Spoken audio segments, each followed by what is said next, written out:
You are a busy man right now. I have to applaud you for all the work you've been putting in the past couple of days. It's been amazing seeing all the content. I'm a tired man right now too. Oh, I I can appreciate imagine. that. You're living the greenkeeper lifestyle right now, and you're on that schedule. So that's gotta be exciting. Yeah, it's extremely exciting, man. There's a lot of fun stuff going on. But uh but yeah, these weeks it's funny. I always joke with the guys it's like a series of naps. You never really know what day it is or anything like that. It's like, you go to the morning shift, you head back, you take a nap, you come back for the evening shift, you go home, you take another nap, and so on and so on. I was talking to a guy this morning, and he's like, I woke up, got up at 3, I'm like, all right, I'm tired, but it's awesome. It's Wednesday, we're ready to go. Like, no. It's Tuesday, man. It's Yeah, only Tuesday, so it's so it's a funny, eh? marathon. It's a marathon. Awesome feedback from everyone. Talking to a lot of guys out here. Um, Love what's going on with us, the merger, seeing everything on Instagram through Turf Today. They're so stoked that this is all happening here, and it's been fun just sharing some original content behind the scenes here from the PGA Championship and pushing this all out through all of our platforms. So exciting stuff to hear from the industry. Yeah, man, that's so huge. Same thing on our side. We've been getting a lot of positive feedback. A lot of people are very excited about everything kind of coming together. And I know for myself, Turf Today was just started as a bit of a COVID project and quickly turned into something that's really big and the community really supports. And it's kind of been a big collection of showcasing everybody's talents. And my goal, no, I should say my goal, my dream was always, it would be cool to be at the tournaments and at the golf courses to cover all this stuff, and you were right down the way thinking the exact same thing, and together now we're able to be there and put it out to a big network. So it's only going to benefit the industry more as we grow and do more of this stuff. Absolutely. And especially when we start getting you on site to some of these things. So, I am so jealous right now getting to see all that stuff. I gotta say, Mark Prier called me last night at 10 o'clock at night. Like I felt bad kind of texting you around 9 o'clock. I figured that's a little late. You guys are going to bed. Big work today, but he calls me at 10 o'clock at night last night. And so it's just that's so funny. awesome. The camaraderie down there, everybody's in such a great mood and people are so excited to work together. So as we go through these tournaments, I think it's going to be a very common theme and hopefully, get more people involved in the industry and volunteering at these tournaments. Yeah, absolutely. Well, you mentioned just some of the excitement and all that kind of stuff when people get together. I've been describing it this week to people as it's almost like a wedding, when your family and friends come in and it's like a big reunion of all the people you haven't seen in a while and all that, and you're there to celebrate someone special. It's like that's what it feels like. It's just like everyone comes up to each other like, "Oh my gosh, it's so great to see you. How exciting is this?" Blah blah blah. It's got that a little bit of that vibe. It's just hard to describe really what it's like to get all these people all working towards one common goal, celebrating John and the entire team here at Valhalla and the accomplishments that they've been able to pull off here leading up to this event, and then obviously this week. Um, it's a cool vibe, and I'm excited for our guest today. Thomas, being a PGA Tour agronomist, being able to go around and this is what he does. He's at these things all the time. He's in this environment nonstop. So yeah, it's gonna be fun to talk to him about that, learn from his experiences, and kick around a couple stories. Thomas and I go pretty far back, so it'll be fun to kick around a few stories and chat with him just about the whole tournament experience. Right on. Yeah, that's going to be good. He's another exciting guest for us to have here as we transition into the new phase of the show. And I think that's a great way of putting it. It is kind of like a wedding. It's very, everybody's very positive about everything. Everyone's on the same team, the same side. And I would imagine at something, that magnitude or that many people working together, if something did go wrong, it would probably be very minuscule and very kind of unnoticed. So I think just everybody being there, pushing the ball the same direction and working hard, you get that big camaraderie and that excitement that goes on in the crew. And if people haven't been a part of that, it's definitely something to check out. And we talk about the networking you can get from that. There's only so many people that are be on your side in your life, and being in this turf industry, I think a lot of the people you meet will be some of your best friends and biggest supporters. So that's it's great to see that that's continuing on. Yeah, 100%. I mean, we put out post yesterday about volunteers, and the response from that has been so good, and seen a lot of comments and everything. People, mentioning how they volunteered at something X number of years ago, and they still talk to people from the other side of the country or different country or whatever it may be. They talk to them 8, 9, 10 years later. They're some of the best friends because they spend a week raking bunkers together or on the same greens route or something like that, volunteering at a tournament. But yeah, I mean, it's such a great opportunity to meet people from all over. There's 100 and I think Justin said like 110, 111 volunteers here this week. They're from all over the world. You've got them from the States, you've got them from Canada, you've got them from England, you've got them from Germany, you've got people from just all over that are coming together here in Louisville, Kentucky, of all places, for the PGA Championship, Yeah, rooming in, comfort suites or whatever hotel we're staying in, running these multiple shifts a day. Today, they're probably out there. They're probably out there with squeegees. I'm missing a little bit of the action here right now with the between shifts. We've got some downpours coming in, so I'm sure there's a skeleton crew kind of standing by waiting to push some water around as needed. I think it's forecasted about 3/4 of an inch or something here today. Um, but yeah, just people. I mean, from all over coming together again, one goal. And that's one of the things we talk about um, whenever I go and do some interviews with a lot of these directors and superintendents and leaders at various clubs is that culture, right? And it's creating a mission and getting everyone on board towards that mission. And those places that have that vision in place and are able to communicate it with their team members, from the high school kid that's working hourly all the way up to their highest level of salary employees. Being able to develop that culture, being able to share your vision, your expectations, and all that just leads to success. And here they've done a phenomenal job with that here at Valhalla. Sorry, yeah. that might have been a ramble. Again, I'm a little tired, so if I get on tangents here and don't answer certain questions, you'll have to excuse me. No, it's all good. It's all good, man. I think you nailed it there. It's definitely a great experience. We've had a You're few good. people ask us about the fantasy football. What do you want to call it? The punishment. So I guess that's something you're going to get to see towards the end of the week. So we won't be able to tell people about it this week, but on next week's show, hopefully we can share that because we've already had a few Yeah. messages about that. So it's cool. People have already listened to the episode and we've already getting feedback, but we won't have an answer till next week. It's going to be epic. I can't wait for Yeah. it. So I Have you heard about it a little bit? Oh, I already know what's going on Oh, geez. 100%. Okay. The Okay. the Nice. loser already knows what's going on too. So Nice. so yeah, and I don't think John would mind or anyone would mind because this isn't going to come out until after the PGA Championship's over, but I think Friday night in the evening maintenance shift during dinner, the loser of their fantasy football league is going to have to get up and sing the national anthem in front of the entire tent of 100 plus volunteers. They're doing a wives celebration, I believe, that night as well. Nice. So a bunch of the wives are going to be in there. And yeah, he's gonna have to get up and he's gonna have to sing the national anthem.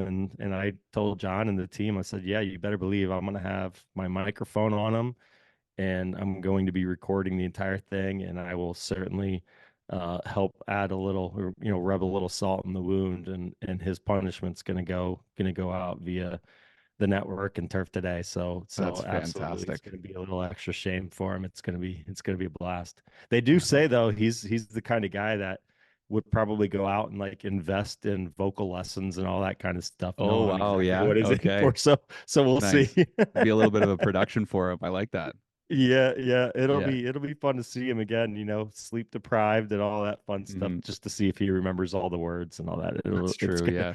It's gonna be a lot of fun. I I'm mean, pretty if you're pumped. gonna do it, you may as well do it right. You may as well just Yeah. pull out all the stops and do it right. Yeah, that's it, man. That's it. Get prepared. He knows what he's in for, so let's do it. Yeah, it's cool. And that's again, just going back to the whole tournament experience. These are the little things that create memories, right? Hmm. Someone 10 years down the road is gonna be like, "Oh yeah, I remember when he had to, sing the national anthem for us during the event, blah blah blah." Mark, we talked about Mark on his greens, or excuse me, his fairway mowing crew. They created this little fairway crew dance that they do at the end of their shift. That was on that volunteer video on Monday. Oh my gosh. It's just like these guys, it's just fun. It's hard work. It's serious work, but I mean, come on, we know what everyone's like, in this industry. It's business, but at the end of the day, work hard, play hard, and these guys have a good time. They have a great time. So, volunteers, they'll maybe meet out at the local watering hole and, have one or two drinks, share some stories, and crash and wake up and do it again. But I mean, they're just fun weeks, man. They're just a lot of fun. Yeah. You're gonna get that with this industry. It's a work hard, play hard industry for sure. Totally. The other post I wanted to ask you about, and I'm not sure if you picked up on this one. We a couple days ago asked, just what people's favorite jobs were. I was really Hmm. interested to see if there was a common theme. If people really like changing cups or it was mowing fairways or something like that. And I was blown away to see the variety of different answers.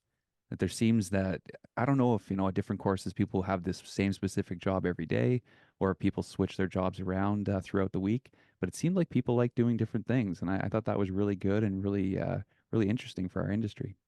Yeah, absolutely.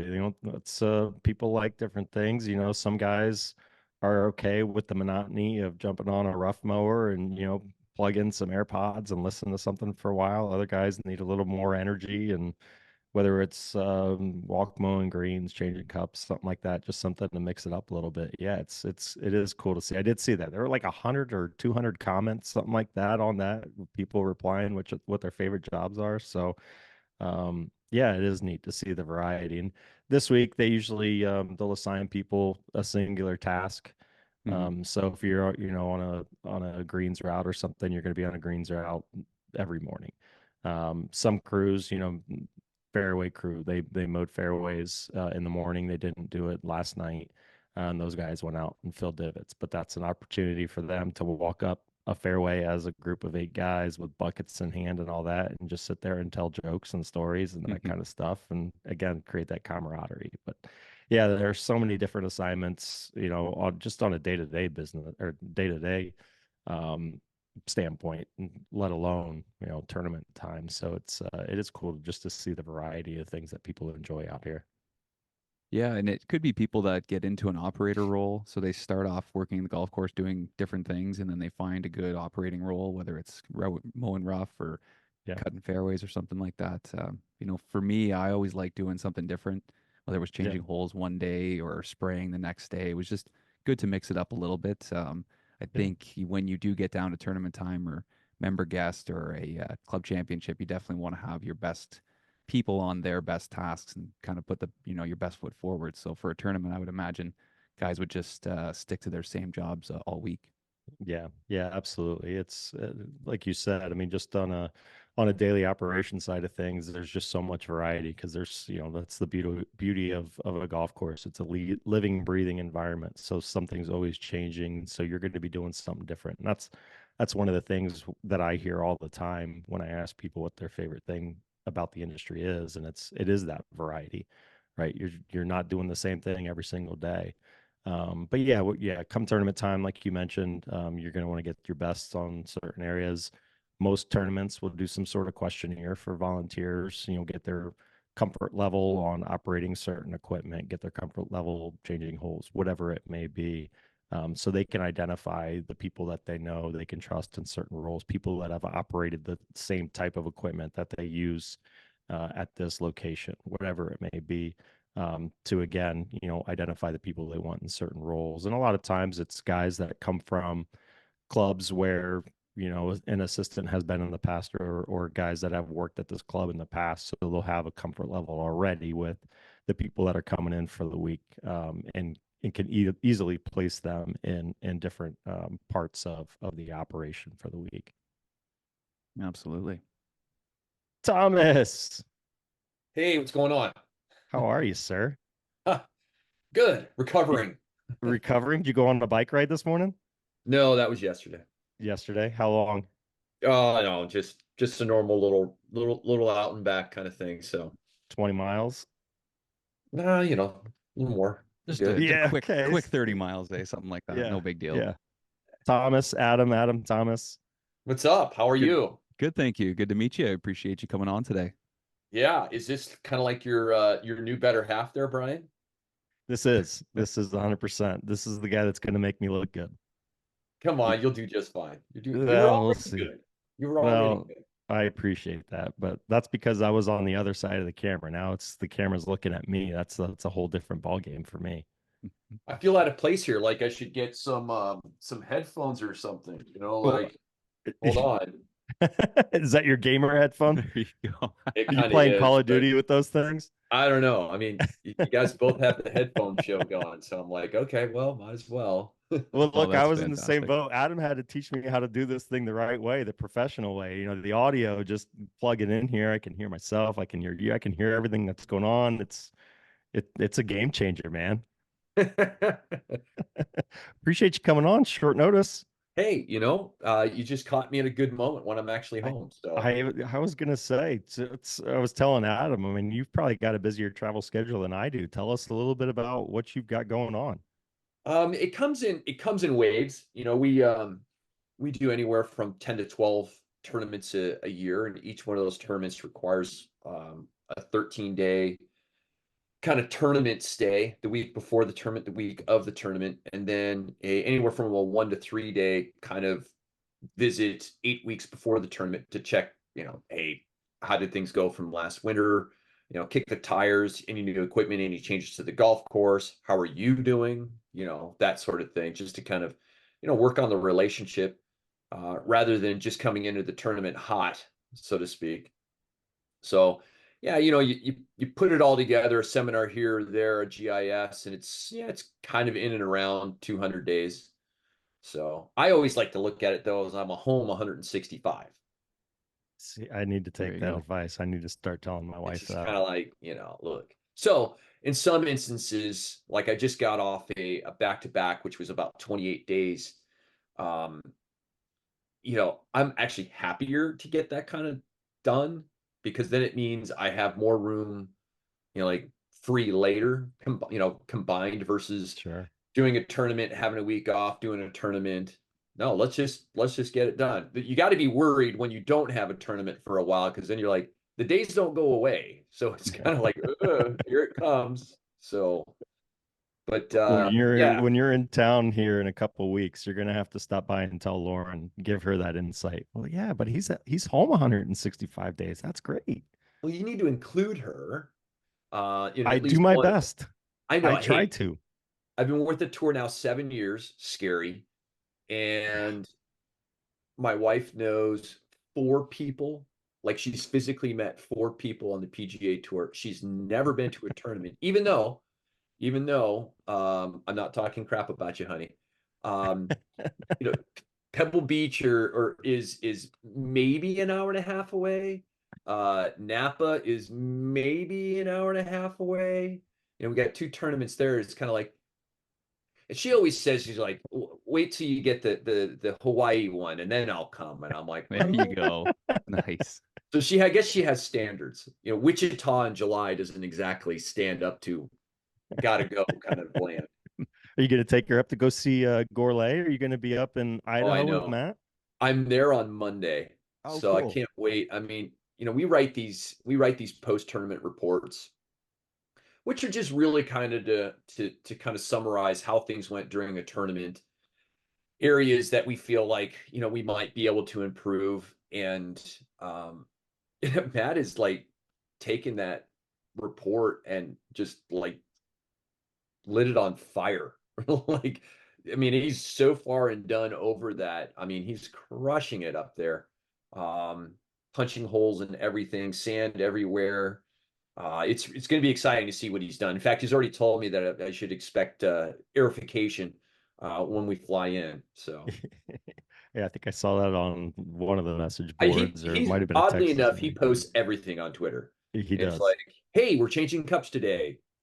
Yeah, that's because You he's know, looking for another ribbon to add to his plethora of master greenkeeper, yeah, certified, this, that, the other thing.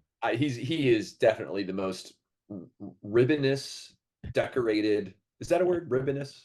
We'll let Uh, you go with it. okay, decorated person at the show, without a Yeah, doubt. yeah, for sure. So For sure. How do you guys go about identifying which tournaments that you're going to go to throughout the year? I'd love to know. There's no pecking order or anything like that. It's just Mm, you're assigned with whatever. You don't get to pick, like, I want to go to, like you said, Hawaii. You got to wait for. I know. I try to lobby for things, and I will tell you that if my lobbying skills were anything worthy with my boss Paul, I would I yeah, no, I suck because it just doesn't happen. The funny part is, like, for instance, I kind of I chide with him, and Paul, I hope you are not listening because you've already heard this. Um, you know, I I like traveling. It is just like I was telling somebody else on another podcast that I consider myself James Bond when I'm traveling through the airport. I stick to myself, I head down, nothing ever bothers me, or I try not to let it bother me. I'm just kind of like there. I kind of move in and out the shadows. You wouldn't know that I went through the airport kind of thing. Um, and he's given me 5 tournaments in California. And I'm like, dude, I'm not even Yeah, getting out of the state. right. I want to joke with people that, oh, we get a lot of crap for, can you swear on this podcast? Absolutely. It's fine. Oh, okay. So I'm giving a lot of shit for coming from California, and even more so from San Francisco Bay Area. So I never lead with where I'm from San Francisco. I kind of lead with, I'm from Palo Alto, Stanford University, kind of around there. But doing 5 tournaments in California, I feel like I can't say, well, I'm a part-time resident of California, because the rest of the time I'm everywhere else but kind of California. So, but I mean, It's a big state though, so you get a it lot. is. It's There's a true. lot of You can room be to travel flying to around. Cali. Oh my God, I am, and hey, truth be told, all the stops that I go to, I enjoy, and I'm in places that, okay, so I start in Palm Springs, which it's his own country. There's 123 golf courses down there. It's just like it's its own deal. And I grew up a kind of like a cool season grass jockey. So going down there and getting my overseed wings and warm season grass scenario down there more so is kind of cool. So then I go from there to Riviera Country Club at the Genesis. Okay, LA. Not a fan, but fan of the club, the course, that Oh sort of yeah. thing. I'll put up with it. Um, I got another one down in Newport Beach. Doesn't suck. It's like on the beach, on the water. Kind of It's nice. kind of, Yeah, I'll take that. you kind of like, hey, Bastis, this sounds like, first class issues here. And Right. then I go to Lake Tahoe, which is, you'd Well, have to pry that tournament from my dead hands to get Right. that one from me. I mean, it's like it's my little love affair of a place to go. Everyone asks, like, oh, what course is your favorite? And you're like, yeah, well, Lake Tahoe, and it's not for doing, it's just for everything else around it. It's just so gorgeous. Sure. And Good then I bike go to rides. Napa, round it all out. The guy who likes Sauvignon Blanc so much that he's like, oh, and now you've got to go to that's Napa. awesome.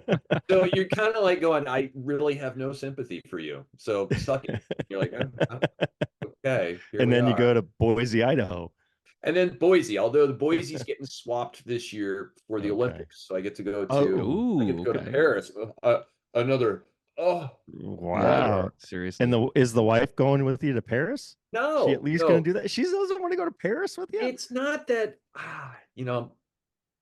it's not that she doesn't want to go. I mean, the last time we were there was pre-kids, which is Okay. like, Don't date I can yourself. say You how don't many need years to. ago They're that was, kindergartners, right? but there's plenty of gray hair going on here. Fortunately, there's a little on top still. Oh, it's looking good. Looking good. I know, it's just a little comb over kind of situation. Not You quite. do look I'm like still James good. Bond. James Bond. But I think it's first off, I'm doing a tournament immediately before, so I'm doing the Barracuda tournament up in Lake Tahoe. I drive down what I call the hill because from San Francisco, you kind of have to drive up to the top of Lake Tahoe, and then you come back down the hill. So I'm driving up the hill. I drive back down the hill after the tournament on Sunday, leave on Monday to go to France for 3 weeks. So now that's 5 weeks that I'll be out for that one. Again, squish them all in, baby. Let's get Yeah. it done. Yeah. But the security is going to be pretty stout. That getting guest passes and stuff like that is kind of, I think it would be the logistics of it would be not good, not Yeah. easy. Yeah. A little different than your typical tour event.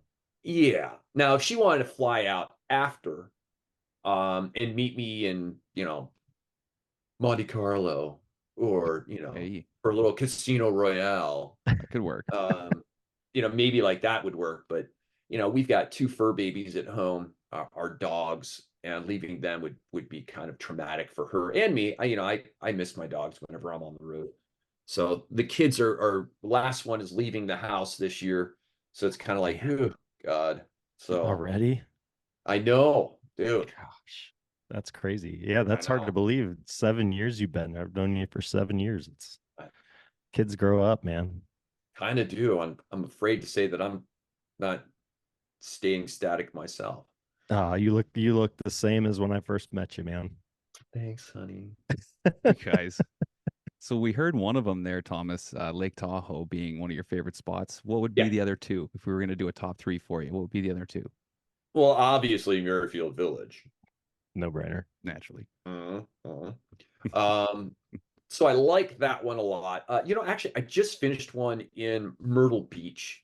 The Oh yeah. superintendent there, Steve Hamilton, a crazy good guy. He's the director, the superintendent there, Josh Taylor. First time event, these guys absolutely took every morsel that we talked about during our pre-tournament visits. We made multiple other visits. The club supported them. We asked them to level tees. They did it. And the product that came out and the support from the community was something I have never seen before. Awesome. It was really special. And Myrtle Beach is kind of I wouldn't say it's a weird place, but it's kind of like we have a place in San Francisco. It's called Fisherman's Wharf. Have you ever been there? Oh yeah. Okay. So you know that Adam probably there's has that. Adam's up in Canada. I've He's not probably made never that been to the trip yet. Fisherman's No. Wharf. okay. So it would be like Clifton Hill in Niagara Falls. It would be like the heavily touristed area where, as I say, there's a painted silver guy on every corner, Nice. being a Nice. mime. There's every chain, fast, like casual dining to Longhorns, Olive Garden, to if you want to go kart, paraglide, pop golf, um, eat at a restaurant with a big crab out front, all of that stuff. They've got it. They've got a 60 miles of that you can be a tour school or like Oh yeah. Ripley's. Oh, it's kind of a little bit like when we go to GIS in Orlando. That Oh yeah. you get the I Ripley's or drive. the upside down building house. Everything's upside down. That's incredible. Or Ripley's, believe it or not. It's Yeah. got all of that. So Yeah. Our family went and we did spring break down in Myrtle this year. I had an absolute blast. And then Carolina shows in Myrtle Beach every sure, year. And that's Tell you what, that's for a regional show. I mean, that thing just it's phenomenal. It's just a cool place. I think Myrtle Beach gets a bad vibe as like one of those tourist traps. But every time I go, I have an absolute blast. There's just so much to do there. And Yeah. especially November, like there's, it's a little bit on the shoulder season, so there aren't as many people running around doing crazy stuff. But I always have a blast on there. How much did the course engage? I saw a bunch of stuff from Jim Huntoon down there with his Horry Georgetown crew. Yeah. Did he have a bunch of students down there helping out for the week? Oh, absolutely. And I learned that it's Ori Georgetown. Horry George. You don't pronounce the H. Sorry to all the mole crickets out there. Horry Exactly. Georgetown. Fighting mole crickets. Who knew? That's I kind of know. funny. I know. It's just like Boise. Jim was great. I mean, Granger's there too, and they had Steve, I think, geared up. He had at least, I think 7 on his staff that were students, Oh, cool. or at least staying until the tournament, and then they were going to get farmed off to all these other clubs and the like. So they had a decent showing. I mean, there was probably 10. And then on top of that, anybody who's ever worked for Steve came back. Um, so it was really cool. And then all the superintendents from the area, it was very pro Myrtle Beach. Like, let's do this for Myrtle Beach kind of thing. Let's get ourselves back in the mind. I mean, the last time that they held an event was a Champions Tour event. I think it was like 2007 or 8 was kind of like the last year. So they've never had a PGA Tour event. And you're like, why? We had 15,000 people on Saturday, for what we would call an opposite field event, or posing event where, Quail Hollow was only 3 hours away. Right. And we had 15,000 people going nuts. It was so cool. I like, what? It's so great for the So, game though to see that. oh my God, it was awesome. They had like a cool little fan zone for the kids that they could kind of run around and not, run into play. Um, Pop Golf was there, so they could have a little miniature putt area. A little something for the adults as well. There was some seating and some beverages, so sponsored. You gotta have Uh, that. Cadillac was there, and everyone that it was in Myrtle Beach took advantage of it. And I can't imagine what next year is going to be. And everybody on the staff was so cool. They had, their mechanic, Chad was. We had a great fun time there as well. All their staff was awesome. And they just did everything right. And if they didn't get it right, it wasn't like, oh shucks. It was like, how do we get better? It just such the right attitude all the way around. It's not to say that my other places don't do that, but it was a first year event. They just went into it like wide-eyed and kind of ready for everything, which was super cool. So That's that would really be my cool. second one for this year. That's number 2. Yeah. So Yeah, what would maybe number get 3 be then? supplanted by France, but I don't, we'll Gotta see. gotta imagine that one's gonna be hard to beat. Yeah, that would be I don't tough. know. French food for 3 weeks. Do you think it's a little bit different though, having to deal with the Olympics, or is it going to be very similar to how it kind of works on the PGA?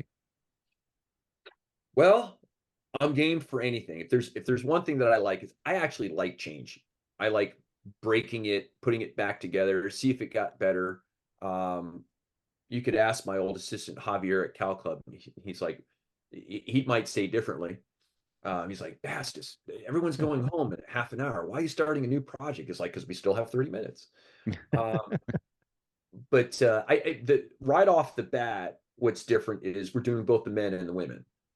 True. So it'll be my first time working, doing the women's side of golf.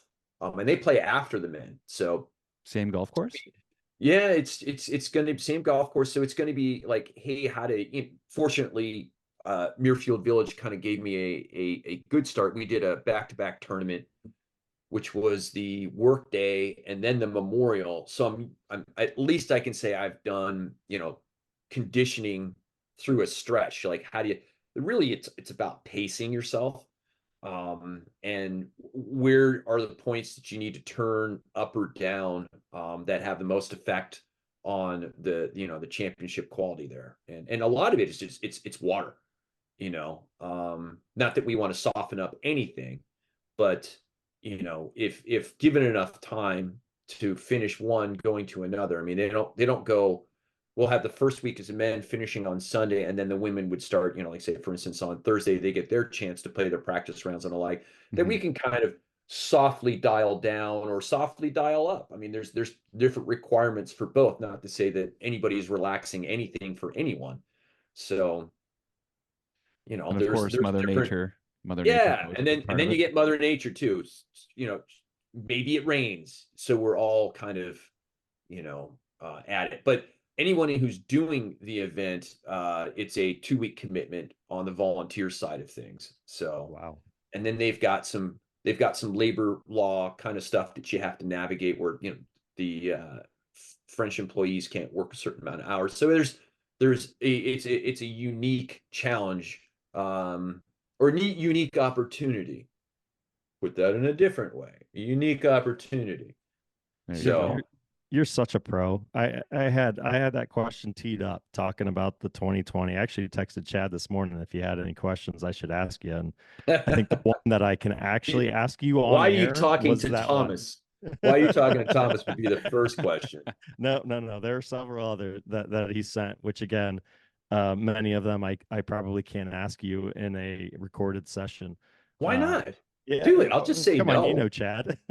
No. Oh, or it's we'll kill Can't pack. watch it. we'll get into your. I was gonna say we'll get into your two favorite volunteers later on, and it's not Bates. me. It's not me. Bates and Kilpeck strike again.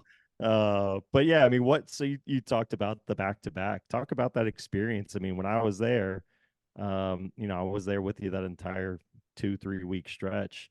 They were two different golf courses. I mean, what we saw the first week with the work day was nowhere near what we saw the second week for the memorial. Talk about that experience back then.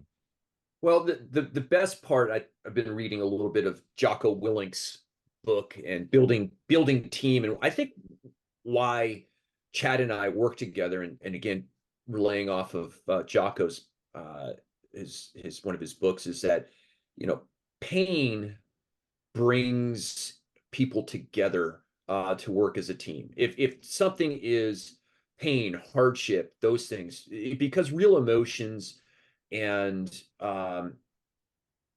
when it's done and over, there's a it leaves a mark, and hopefully a good mark. But because you can have too much pain for sure that fractures a team and the like. But having some sort of pain, struggle, or uh, extreme sleep debt, I have your back, you have my back kind of scenario where in normal relationships that you don't really get the opportunity to do that. And that's kind of the unique thing with volunteering in itself is that the first day is easy, the second day is it's like, oh, okay, the third day, ooh, the fourth day, and that's the first day of the tournament.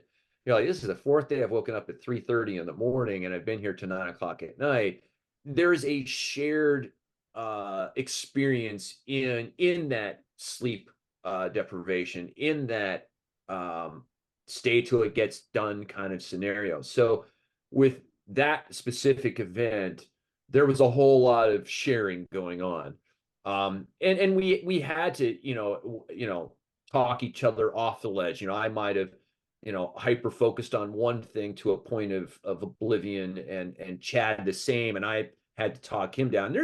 Chad is such a remarkable superintendent in that, in managing the crew was probably making sure everybody got enough sleep.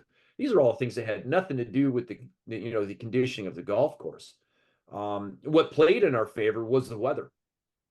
We had the right winds on the right days, the amount of moisture that we were holding the first week, and then allowing to tail off. We told a really good story for that week, and you know, if you were to ask Chad a question, would you do it again? He would say, no, don't want to do that again. Right, right. So, and here I go, glutton for punishment, ready to learn more. Get ready. Yeah, back to back Uh, again. Lucky you. yeah, baby. Looking forward to it. I gotta say, Thomas, this is really cool for us and our listeners and our community because I don't think we've had a PGA agronomist on the show yet. So I know looking at your profile and stuff, you were a golf course superintendent, obviously, before this. Just take us back to getting into that. You know, did you go to school beforehand? Were you just kind of a solid work experience guy, work your way up? Kind of how did it lead you all the way into this role now? I don't know if I took a typical way to the profession. I think just as a person, I liked being outside, which I would assume would be the number one um, surveyed answer for superintendents is that they like to be outside. They like to work with their hands.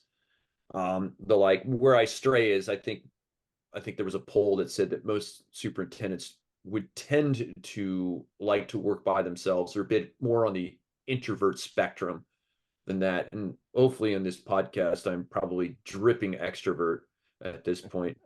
Um, so I'm a bit of a promoter on that end of things, but the the I probably started more on the landscape side of things. My degree is not in turf grass management; it's actually in horticulture. Okay.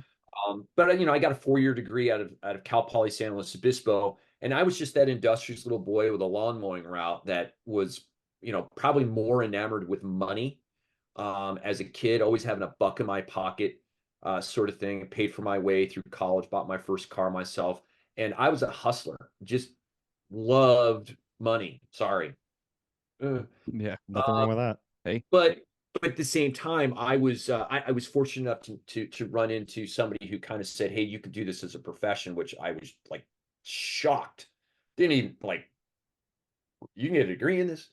And it just kind of went on from there. But I still went into college thinking that I was going to be, Joe Horticulture.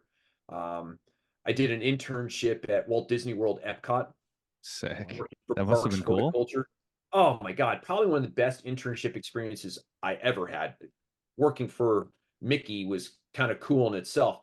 Where, oddly enough, there's very few companies, large companies, that you're kind of you're prideful in the fact that you work for a company like that. Working for Disney, when people say that, people are like, "Ooh, wow, that must be cool."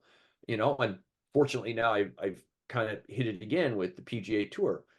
Um, so from that standpoint, moving on from Disney, I was like, wow, I knew that plants and horticulture were kind of my thing, but my roommate at the time, Paul Cushing, who was huge into um, golf courses, and that was his track. He said, Why don't you try an internship at a golf course that has a lot of landscape? So I said, okay. And I did one down close to my house down in San Diego and loved it. And then an opportunity came along for another internship at Pebble Beach at Spyglass Hill. And that was a 6-month internship there. And again, resort golf courses. Loved it. I loved what golf could do. I started playing golf at that first internship. I got golf lessons at a golf academy. So, and that's when I started to play golf. And I wouldn't necessarily say that I'm into golf. God, that sounds bad. Um, One of the rules officials would just say, "Yeah, golf is just not Thomas's game." I'm a plant guy. I'm a science guy. I like how things work. I'm a systems kind of approach kind of guy, methodical to a certain degree. I'm more interested in that than who's playing the course. Absolute respect golfers and the like. Hopefully, I don't get fired because I don't like golf. I like golf. They didn't hire you to go watch golf, Thomas. They No, hired Yeah, you to right. help with They golf hired me to courses. watch the grass, so at least they know that I'm doing that. So that's kind of the bent. And then, was a back in the heyday of I graduated college in the mid 90s. Yeah, mid 90s now. And just a little bit of the heyday of golf where they were building golf courses like, we needed to build 300 a year for the next 10 years kind of thing to keep up with demand. wow. The Tiger scenario there. And I think I was an assistant for 2.5 years before I became a superintendent, which is frightfully scary. Um, and so, yeah, I was a superintendent at one course in the East Bay of California for about 5 years. And then I got Cal Club, was there for 15. And I got a call one day from Paul Vermillion, who's now my boss at Ponte Vedra PGA Tour, and he said, "Hey, what do you think about being a PGA Tour agronomist?" And my first question back to him was, "What do you do?" So I don't know. I've got an atypical unicorn side on that. That most of our guys that come into the agronomy side of things are former tournament type superintendents. That either hosted events. I mean, our last three, you've got Tim Connolly that was at TPC Potomac or Avenel Quicken Loans. You've got Alex Studeman, who was multiple years at TPC Deer Run. uh, PJ Ringenberger, who was in Napa at the Safeway days. All these guys had established relationships with either rules officials, agronomists, or the like, and showed enough like we must have type of qualities to get recruited. And I never hosted a PGA Tour event. And maybe they were looking for the diversity and inclusion kind of area in golf course superintendents. So maybe I check some box to be a little different. Who knows? But you know, it's hard to say why you got picked for anything. Um, on the emotional side of that scenario, I think when you're in your career path, whether it's golf course management or the like, there's some pretty cool takeaways that you can get that you would consider yourself blessed that the first time that somebody asks you to apply for a job because they think you're qualified, that's a pretty large accomplishment that people should relish in. That somebody thinks enough of you from as an assistant superintendent to apply for a superintendent's position that you've got some pretty good qualities that people want. Maybe you don't get that job the first time, but the fact that somebody thought enough to think of you is pretty cool. The same thing with getting this job. I find myself just in awe that somebody was watching from afar. I didn't know, and kind of said, "Well, we think you might be good at this." So I don't want to say that I know why. I don't. I just want to continue to be me in that respect. To be, if that's what they wanted, then maybe that's what they're gonna get. So That's So awesome. you mentioned that conversation with Paul. What does a PGA Tour agronomist do? hmm. Good timing to get that question How much I, time do we have? I had the exact same question too, so I'm glad we're all on in. the same page here. Good, good. Well, in its basic sense, when a tournament is to be hosted, we want to make sure that, call it, an unbiased voice, that somebody is not necessarily there for the club's interests in one respect, because a lot of these golf courses, it is in my best interest for the club, and maybe that's it. It's the best interest. I'm looking out for the best interest of the club. I'm looking out for the best interest of the PGA Tour. I'm looking out for the best interests of our players. So there's a thread of line there that I can't be concerned with what somebody says. It's just, I'm almost like a news reporter. It's just the facts. If our rules competition or the competition deems that greens are to be a certain speed, they're going to be that speed regardless of what somebody from the club, the superintendent, or our players want. And then you have to put yourself in this Switzerland of things for that.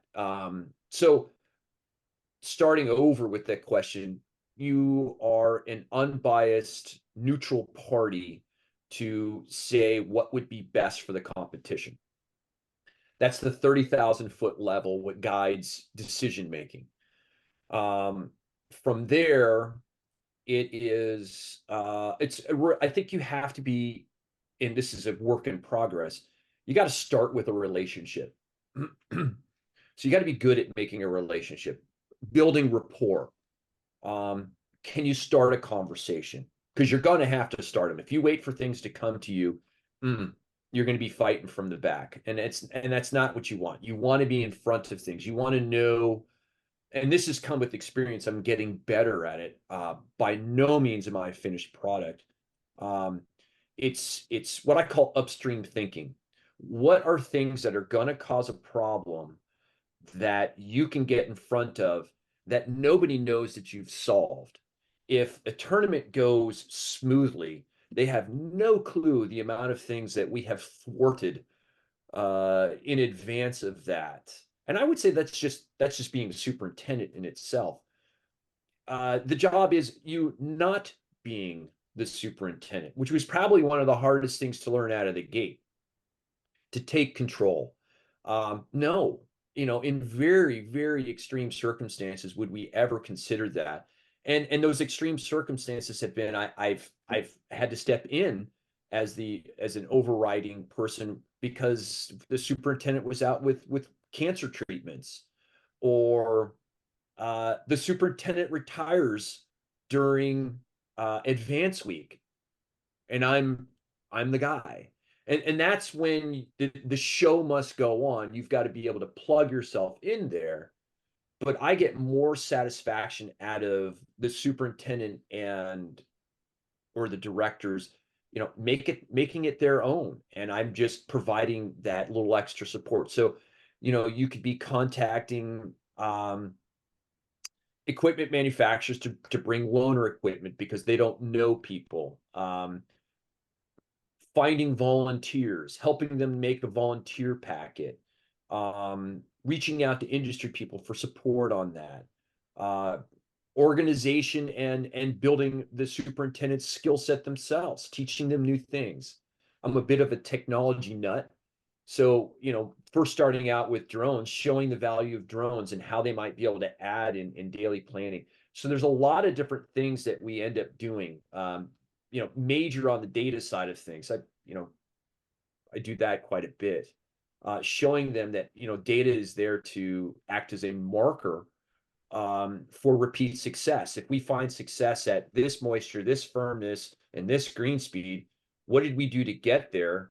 And what do we do to repeat that the following year? That's a recipe for success. So it's finding out what those little markers are so that you can repeat that and become what I call a force multiplier for the superintendent. You know, you double his voice, double his ability to look at details.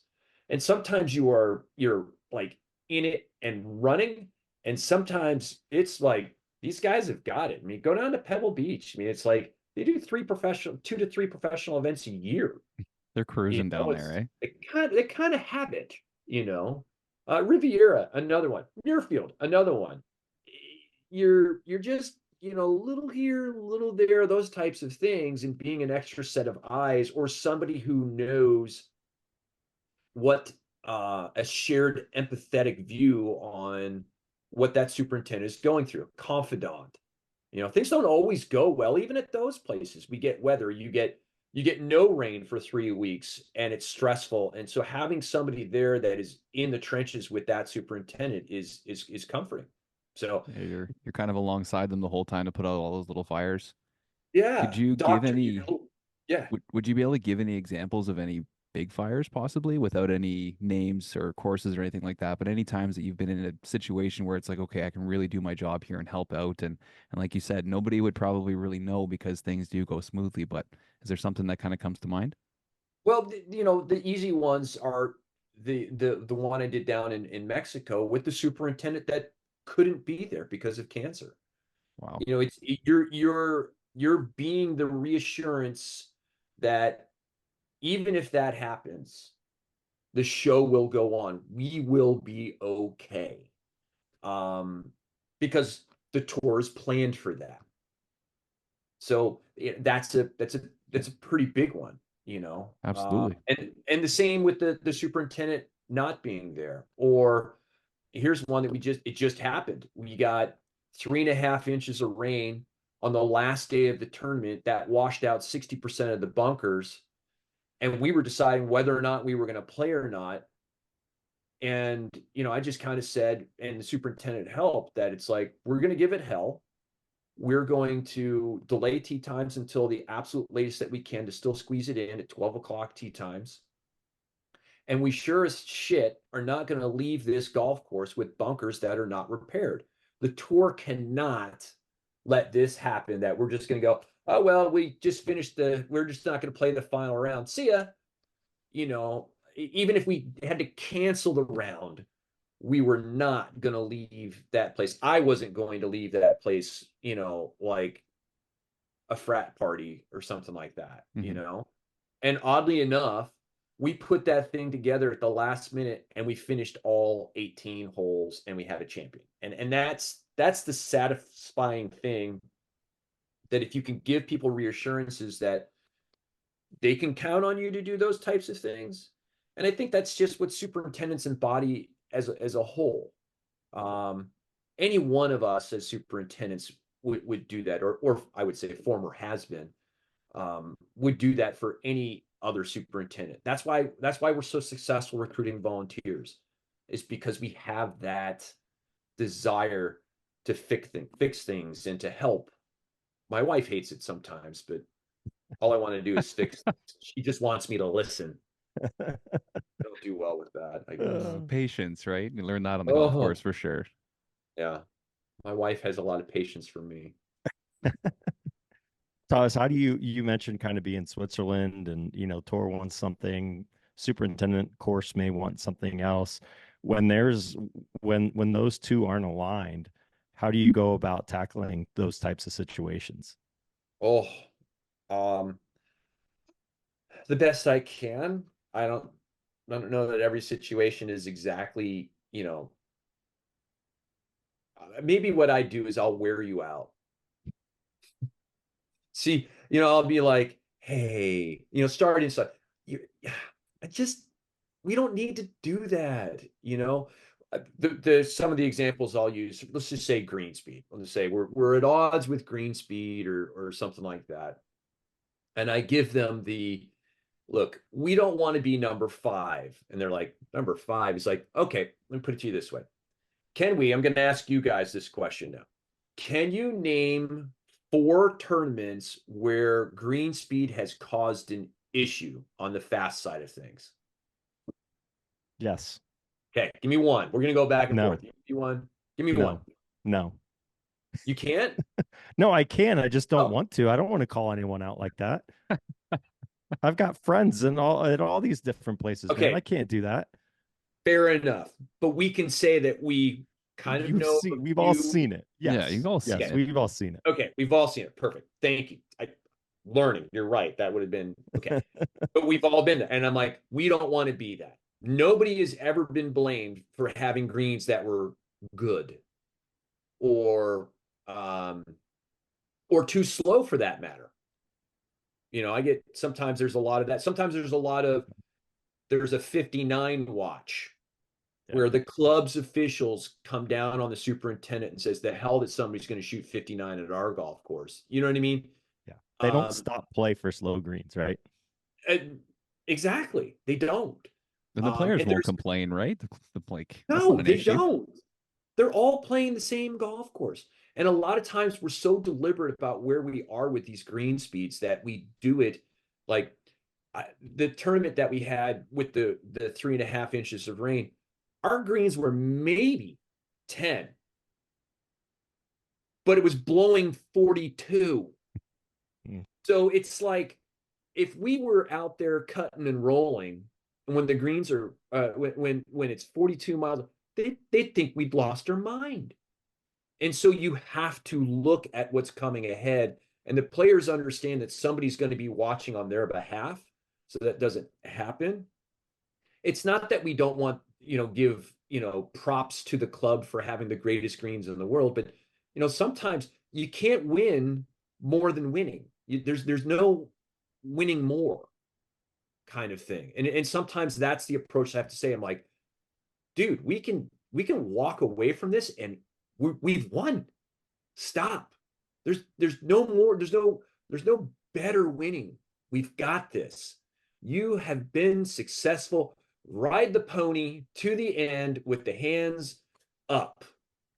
Touchdown. Let's go. don't do this. We don't need to make this more complicated. And so I try to do that. And I've never had to say, I'm taking the keys away from you. Never. I That's hope good. I never do that. And if I say this as a, there's all these little catchphrases and stuff like that. It's like if I ever have to use because the PGA Tour said, I've either not invested enough in the relationship or I have failed. I mean, that's almost like the one I love to hear is like, well, I've been doing this for 30 years. And you're like, you ever think you've been doing it for 30 years wrong? How many times have we been told don't eat the yolk, eat the yolk, you Right. know, Right. these are bad for you, these are good for you, you know, things change. Things are always changing. Yeah. So anyway, that's my It's good. example. It's good. I got a bit of a fun one here for you. I've wanted to ask this question for a long time, and I don't think I've ever really met the right person. I think you might be the one.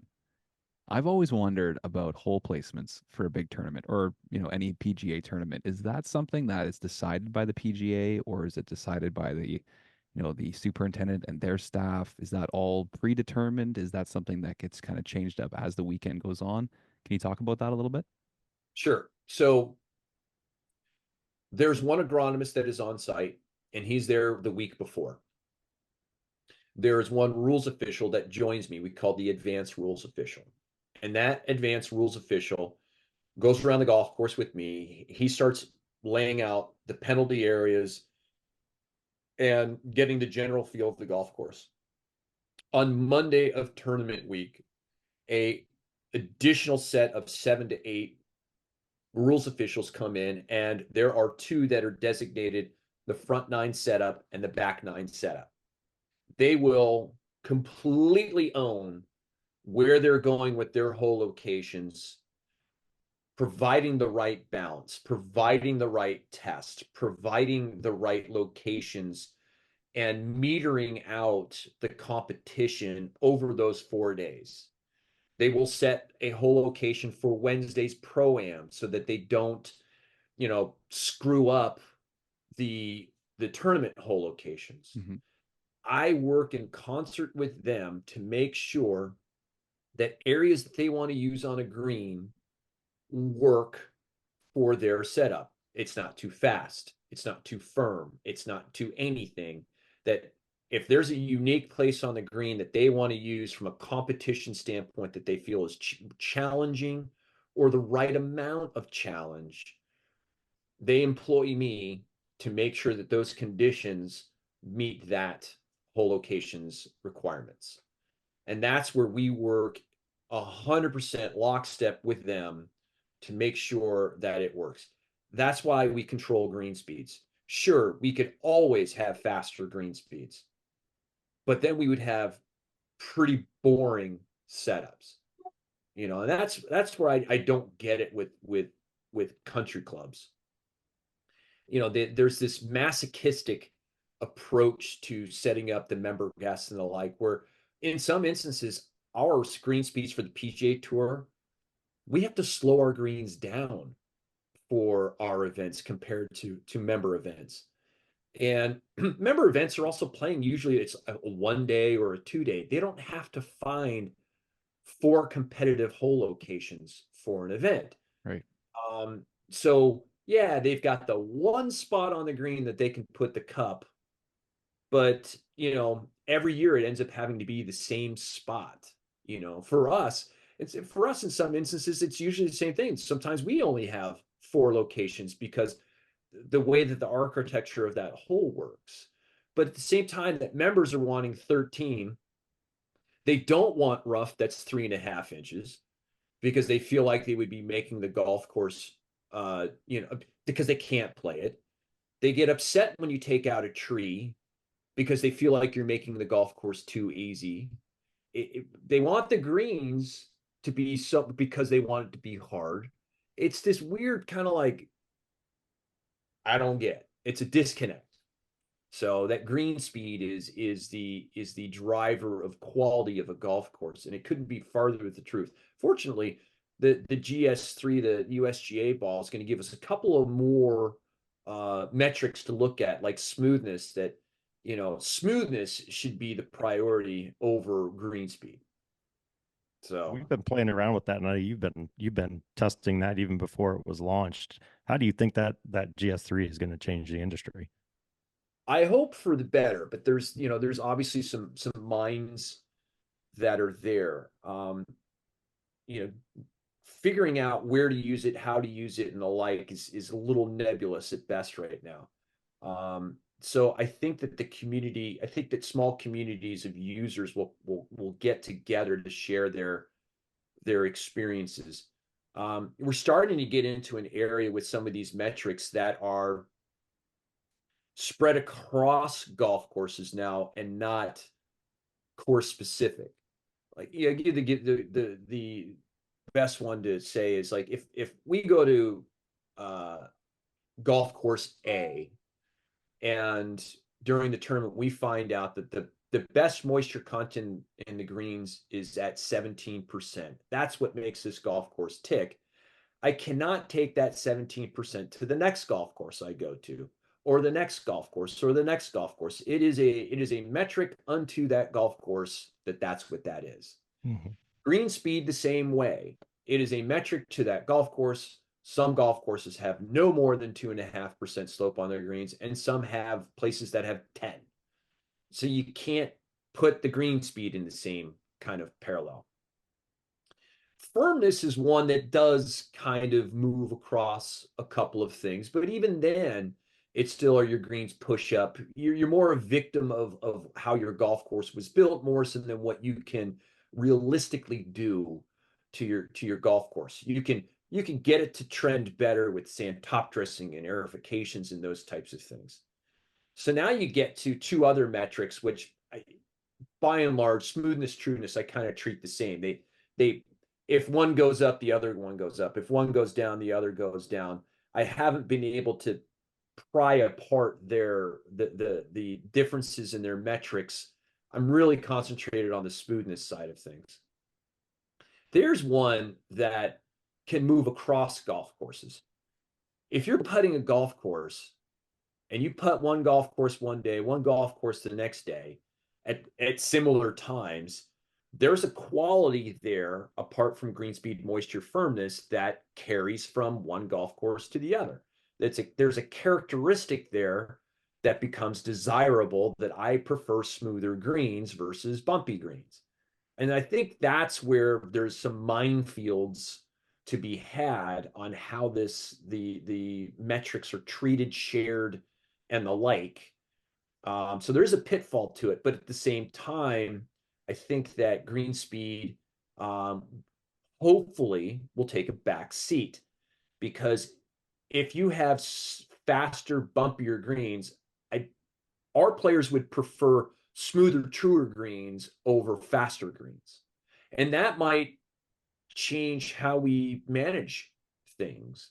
I think these metrics, these new metrics, will give us the ability to take opinion out of the equation. Well, I think our greens are better than yours. Well, now we're going to have some data that literally could add a component of, it's just the facts. They're not, or they are, or these are the best ones.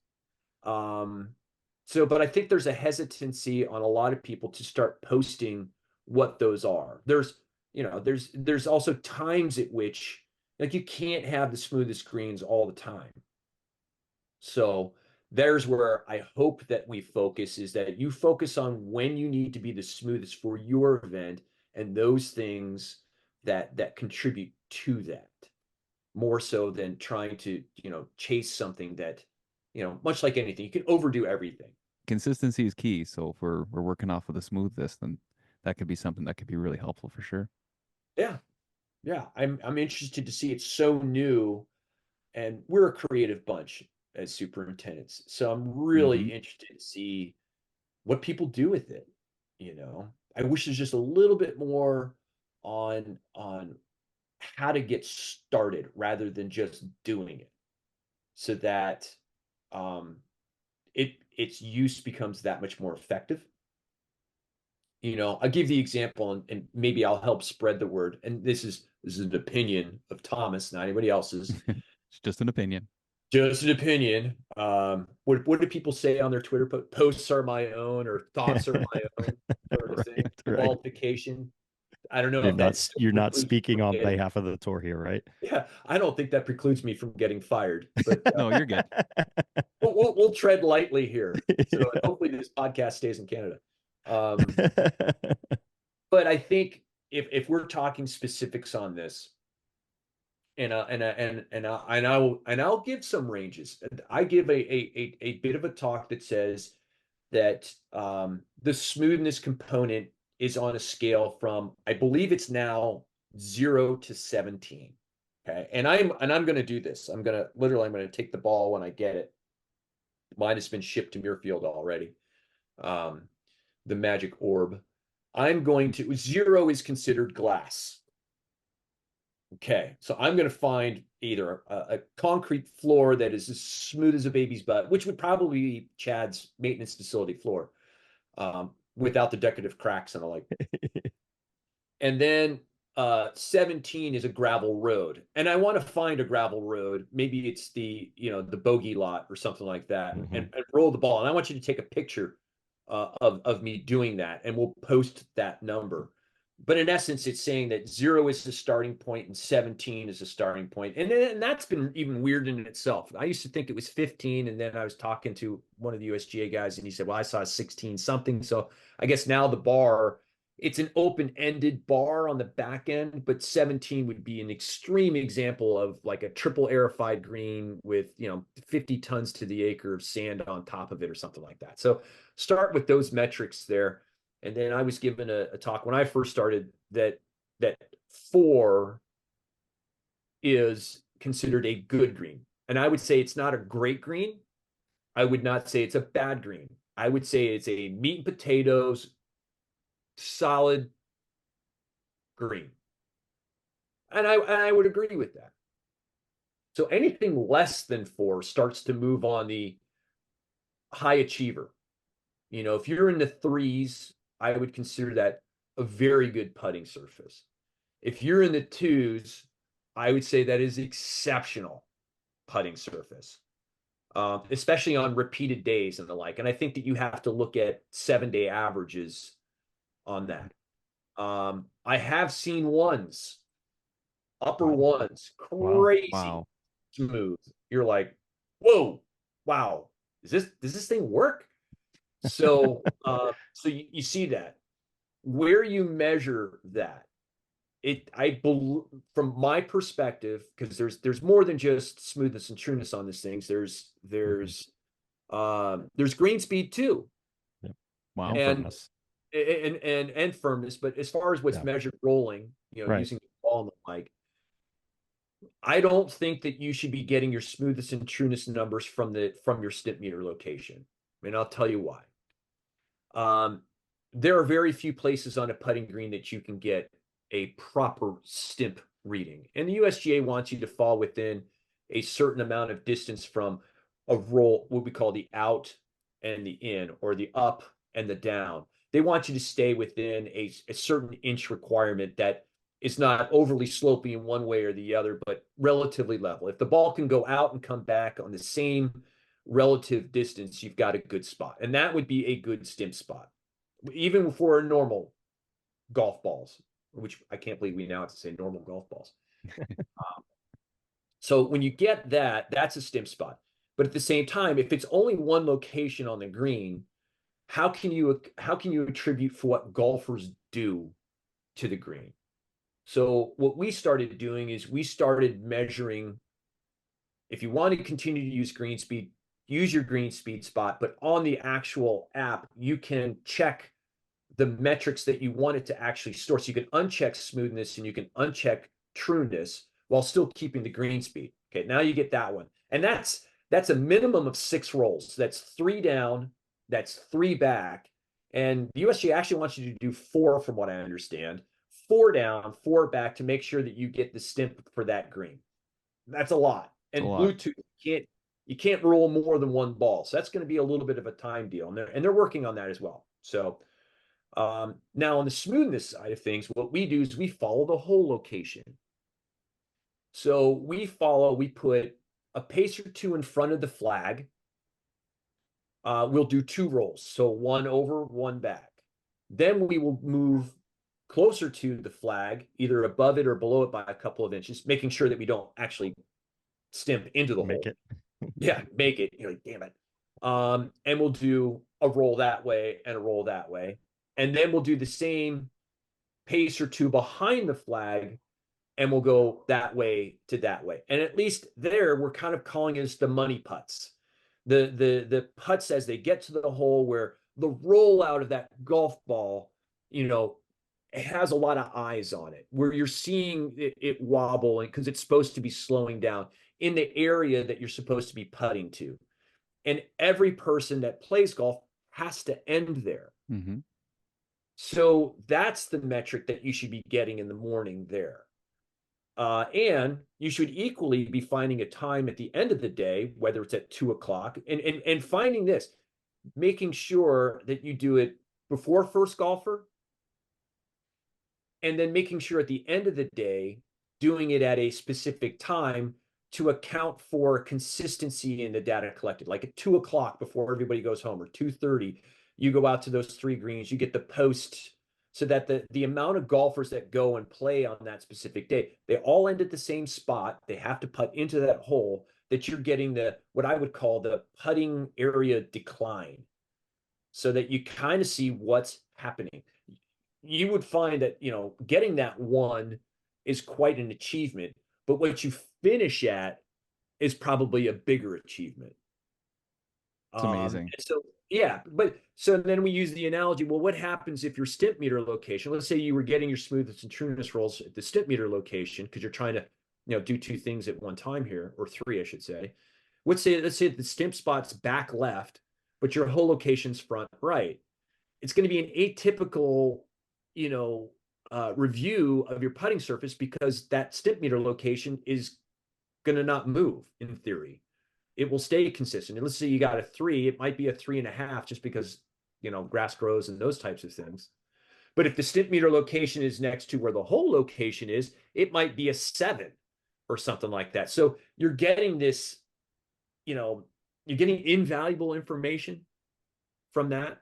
And so that's why I'm kind of promoting, you should do it near the hole location for smoothness and trueness, and not necessarily do it at the same time that you're doing your stimp meter location. I mean, maybe in the morning, because the green should be relatively untouched, that you can kind of collect that, but the afternoon one should be using the hole location. And there's probably greens that you should disqualify just because of, architecture. The ball goes crazy and all that kind of stuff. And we're not concerned about whether or not the ball goes in curves or anything, because we're only trying to collect surface smoothness and trueness. And from what I understand, with that, you want to use the full stimp meter to get smoothness and trueness. And for green speed, you can use the 2x, because the number is pretty much determined within the first few seconds, that once it's figured out its rate of decline, that it pretty much figures out the green speed on that. And Chad's actually one that brought that up to me, and I'm working towards validating that. But I asked a USGA guy, and he said that's on par with what they've been seeing. So Are they paying you commissions for this ball? Because I guarantee you have just sold multiple balls on this show. You're gonna have to tell people where they can get their hands on one of these, because this is something that's gonna change the game big time. it could. I mean, and I would, just to make sure that I don't get this, I still have more faith in this the ball, the regular golf ball, for stimp, and maybe I'm old fashioned, and here I am. I'm now gonna beat up on myself when I tell people that, if they don't adopt technology, they're old fashioned. But here I am saying old fashioned. I like the old fashioned stimp. God, shoot me. You know this, Brian. I do. I do. But I can roll 3 golf balls, 1, 2, 3 with the stimp meter. I can go over, find the average of that, go 1, 2, 3, find the average of that and the average of the average, and I can get my stimp in record time compared to the GS3. I don't know that I would have the patience to necessarily roll a ball 8 times to get one measurement. I don't know. I can split the task up too. One person can be doing the stimp while I'm getting smoothness and trueness. And then, it just, we can split for competition data collection. And you still have to use a stimp meter. So I don't know. I think that it might have a little bit more work. There was a nice article that I thought was done by the USGA that talked about, believe it or not, people do suck at stimping greens. Yeah, I And see I have that. seen it. I It's an mean, art. you're like, and how do you tell a superintendent who's been a superintendent for 25 years? Yeah, you suck. You do. You don't quite say you suck. You'd be like, hey, so I noticed that when you bring that up, yeah, you don't have to go all the way back down again and go up. You can just kind of hold it there, balance the ball a little bit, and then just go up just a little bit. Hold. There you go. Well, Good boy. You get a treat. unless you're So trying to manipulate numbers, then a little, yeah. little Yeah, bit Well, of a then we tip or just change something. golf balls. Yeah, there you So go. there are some golf balls that actually roll a little slower than the other ones. So Really? interesting. I'm not going to name names. That's okay. That's okay. So any event, there's a lot still to be figured out with that ball. Yeah, that's a good start. Thomas, we've talked on here about getting involved in tournaments. We get some, Adam sees it on Instagram quite a bit. People asking questions about how they can get involved, whether to volunteer or something like that at some of these tour events. Do you have any recommendations for people that might want to get some tournament experience? Absolutely. First, follow us on Twitter, and I'm still trying to. I've got a Threads account. I have an Instagram, but I'm trying to like divest it from my personal account. It gets confused. Facebook, it's tech guy. She just needs to spend a little time with somebody who's an Instagram like savant, and maybe you can help me. The other guy over So, here can help you We for could help sure. for sure. oh, please, I need desperate help. Um, so at PGA Tour Agronomy, I think we're somewhere in the 7,000s now. I think you've got me now. You've caught me. Oh Um, yeah. caught us, I should say, because I do it. I manage the Twitter handle on behalf of our agronomy department, and we started the agronomy Twitter handle, or X. Yeah. I still call it Twitter too. It's Yeah, I fine. don't. It's a But tough one. we did it for that exact reason, which was to provide a place that if somebody wanted to volunteer, and I make it so that um, I follow you back if you have a turf-esque maintenance background. You could be Yep. a supplier, distributor, and anything, but you'd be surprised how many people. And I look at your description. Yep. So, turf enthusiast, turf student, turf something, golf course manager, intern, whatever, turf grass researcher, whatever. I will follow those back. Some don't have descriptions. Some have 3 followers. I require at least, a few. And I look at what you're following to see that you are indeed into more than just sports, which Mhm. is a lot.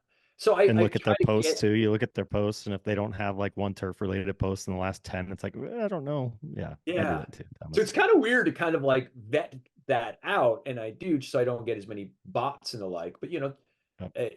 and so I do that so you can direct message us, because you Hmm. can't direct message somebody unless you're in comments, and then you can do it there. But just to provide people, like, we will pair you up with any tournament that works for you.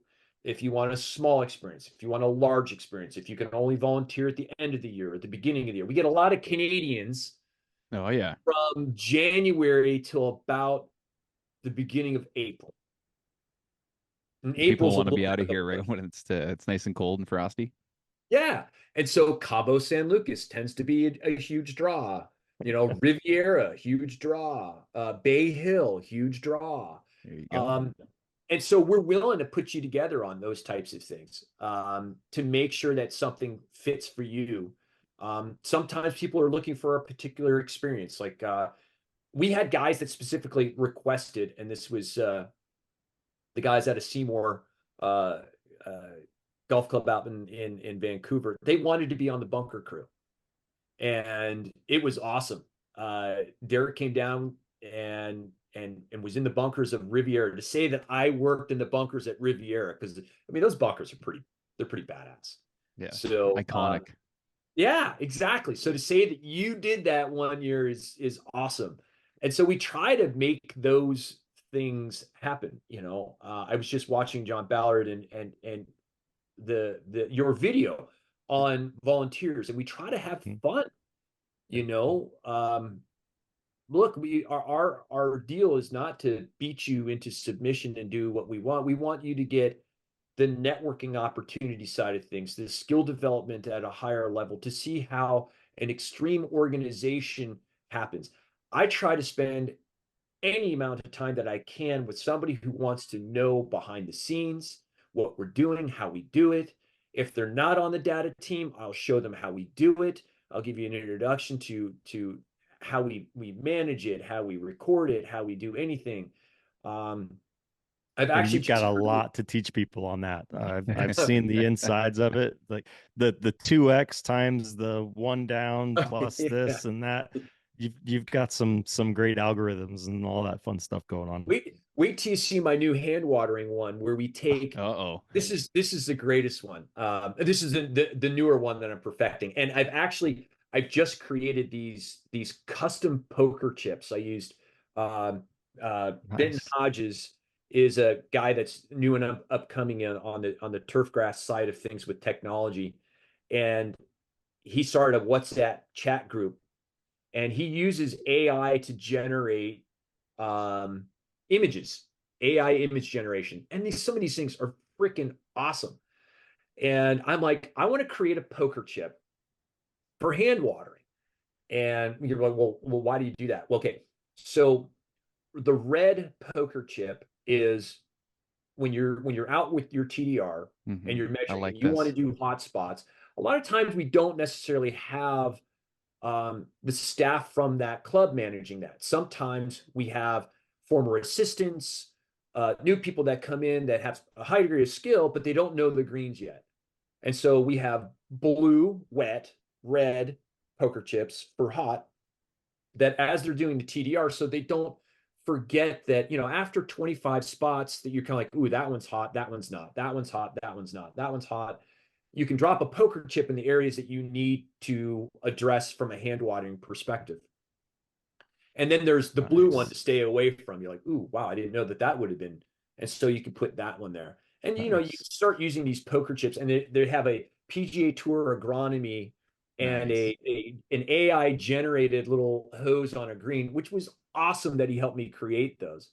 That's And cool. then if you're successful, I've created the hand watering guru poker chip that you can earn from us on that. I don't know, it's just kind of goofy stuff, but That's a lot of fun. one of the ways that we're teaching, I'm now employing for hand watering, is we rely a lot upon somebody's best intuition, the green thumbing of things in this industry, which is still an art, of how much water to put out. A lot of times we want to lock in a moisture percentage. Like, for instance, for a particular golf course, we want to hold a certain percentage. Okay, we've bottomed to a point at which we're not wilting too hard. We're a little bit on the edge, but let's say we want to hold it at 15%. So I like to use 1.5 tines when we do a TDR, because in reality, I'm not trying to water anything below that for the tournament. I'm trying to manage this top area there. So what we do is with my drone flying and like, I'll get a rough square footage of each one of the greens. And so I will put them into groups, like holes 1, 3, 5, 7, 9. Such as, for instance, all the even number greens are 6,000 square feet, and all the odd number greens are 4,000 square feet. And so I'll figure that out ahead of time, and I'll say, okay, for these greens, these are the 6,000s and these are the 4,000s. And we'll do a quick estimate as to how much water the hose puts out. Like, we'll take a 20-gallon garbage can, go to the quick coupler, turn on the hose, and we'll time it. How long did it take to fill up 20 gallons? Is it a minute? Is it 30 seconds? And we'll get that. And then we'll go, okay, so we're using an inch and a half time. If we lose 2% on a green, how much water loss is that? And we'll show them how to do the calculation. Okay, we've got we'll do 1,000 square feet right off the bat, and 1,000 square feet and an inch at an inch and a half. Okay, and an inch and a half is 0.125 0.125 feet expressed as a decimal. So that times 1,000 equals 125 cubic feet. Okay. You're doing Everybody math, on board? Thomas. You lost me already. So you continue though, because I'm sure everyone else gets it. Okay. I'm a An communication guy. inch and Come a on. half over 1,000 square feet equals 125 cubic feet. There we go. There are 7.5 gallons of water in 1 cubic foot. So there's 937 gallons, 937 and a half gallons in that inch and a half that if you were to core out a green at 1,000 square feet all the way around and fill it with water, it would be 937 and a half gallons. And if we lost 1% of that, we would lose 9.37 gallons. And if the hose puts out roughly 20 gallons per minute, it would take us 30 seconds to fill that, essentially that 9.3 gallons or 10 gallons, even numbers here. So over 1,000 square feet, if I wanted to raise it 1%, we would walk across it for 30 seconds. So we're starting to do a little bit of this by timing so that we can kind of gauge so we're not over applying water and the like. So that's kind of one of the newer tricks. Like Not always tricks, but it's just I'm gonna have to get my can I like be gifted one of these hand watering masters, just like, I don't know, out of the kindness of your heart or something. Want to I be on need the something program. for I need something from the board. We've really gone down a rabbit hole of tips and tricks here. So Yeah, well, It's all along good those stuff. lines, we want to be respectful of your time and everything. Appreciate you coming on again last minute. Adam, you got any other questions here to wrap things up? No, I wanted to say thank you. And like you said, Brian, we've had a lot of people reaching out about volunteering for the tournaments. So if there's a way we can help get people connected to you, Thomas, maybe there's a form we could create and put it in our link in our bio in our link tree. That way people could be contacting you and let you know kind of what they're looking for in a volunteer role. absolutely. Yeah, that'd be great. We'd certainly appreciate it. Yeah. Okay. Anything Well, else you we'll want work to on that. promote, Thomas? You got anything else? You got anything else going on aside from your PGA Tour Agronomy, X, Twitter, whatever that is, Instagram, trying to get anything else you want to talk about? Grater's ice cream. Dude, Here we I go. wasn't gonna leave this podcast without saying I owe you, some graters and some Sauvignon Blanc. So we might still have that bottle of Sauvignon Blanc in the fridge from like 40 years ago. Yeah, because nobody else drinks that swill. That's all right. We'll have you back over to Twisted Paul, and you can make fun of my greenkeeping abilities, and we'll get you some ice cream and some wine. But All right. awesome. Hey man, Perfect. thank you so much. Appreciate you coming on, and I look forward to seeing you here in a couple weeks in Ohio. You bet. All right. We'll see you soon. All right, man. Thanks a Take lot for care, this, Thomas. Bye. There we go. We were supposed to put 1/4 in them. I think we put a couple extras. That guy could talk. I love it.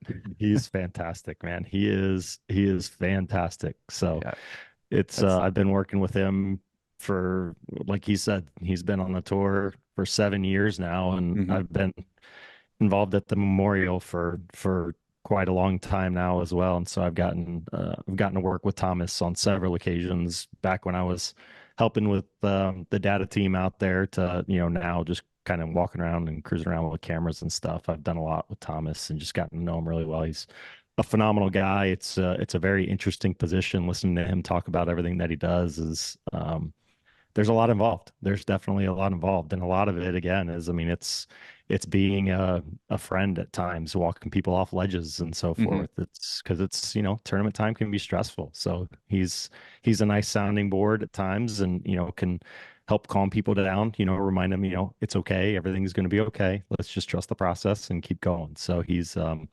excellent at what he does, a great person. Love spending time with him. Every time he comes to Ohio, we get to spend a lot of time together. And yeah, what a great guest there. Yeah, absolutely. I love learning about his job and that whole role because that's something I didn't really know a whole lot about. And it sounds like he's the perfect guy for that situation, that role, kind of being a liaison the whole weekend or the whole week between everybody. So it was great having him on. I'm sure we'll get some questions from the community and stuff over the next little while. He'd probably be somebody we could bring back on Uh, and I, go over some other stuff. I'm sure I've he. got so many questions I'd like to ask Oh him. yeah, he could There were so probably. many times where he'd say something and be like, "Oh, I've got a great follow up here, but man, I know he's got to get going. We've got a lot to do." But yeah, man, we could talk to him for hours. Oh yeah, that could be a series for sure. Yeah, yeah, no question. But I know you got to get back out on the course. Was there anything else you wanted to address this week? No, man, no, just we're just gonna keep on keeping on. So we'll keep pushing some footage out here and get ready for next week. So I'll be in Texas next week for the shop. There you go. Yeah, it just keeps rolling. I was going to ask you about food. We can't leave here without talking about some food. You're down in Kentucky right now. Has there been anything special, any delicacies or anything?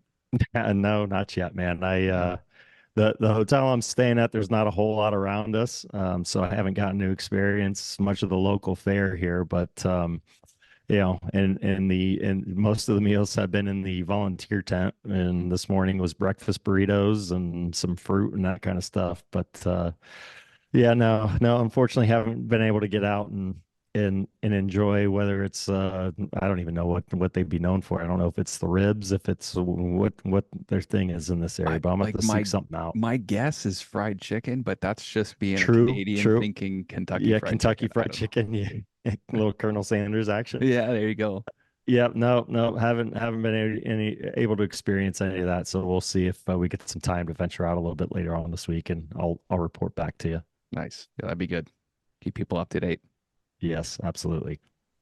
All right, buddy. Well, hopefully the rain subsides and it's not too wet of a day out there. You guys can get out and get some work done. And yeah, send me some footage. We'll put it out. And I know we've had a lot of interest on people looking at all the stuff at Valhalla there. So we'll just keep pumping it out. Love it, love it. Appreciate it, man. All right, buddy. Well, have a good one. And to everybody out there, keep those reels sharp. And we will see you next week.